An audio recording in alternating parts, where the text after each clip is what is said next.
The unusually quiet night of November 15, 1966, two young couples were driving through the outskirts of Point Pleasant, West Virginia. Their route took them past a graveyard of concrete structures, an abandoned World War II ammunition plant that locals simply called the TNT area. As the car's headlights swept across a rusted generator plant, the beams hit a 7-foot-tall figure. It had the broad shoulders of a human, massive wings folded against its back, and two glowing red eyes that pulled the witnesses in. Panicked, the driver slammed the accelerator, pushing the car to speeds over 100 miles per hour as they fled down Route 62. As they sped away, the passengers looked out the window to see the creature beside them.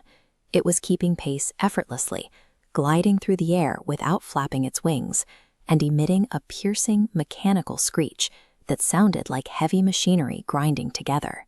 They lost the creature at the city limits, but that high-speed chase ignited a 13-month panic that forced the town to ask a terrifying question: what exactly was hunting them in the dark?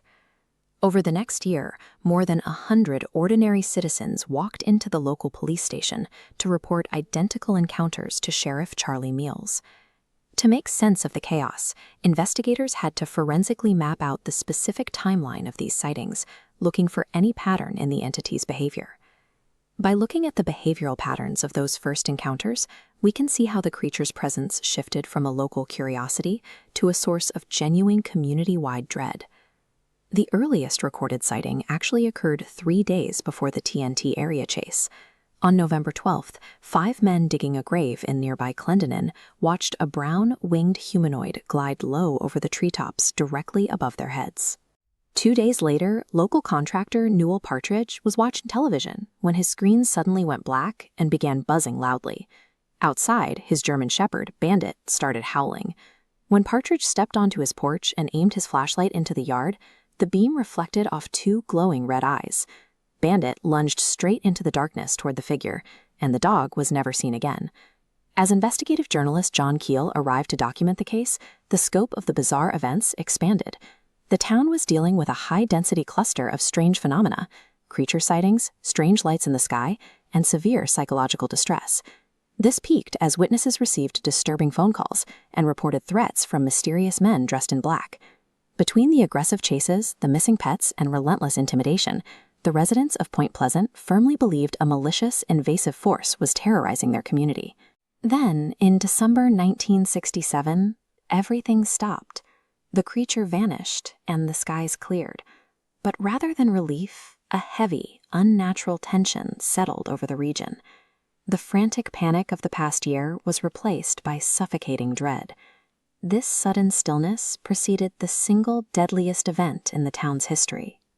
On the evening of December 15, 1967, Point Pleasant's Silver Bridge was packed.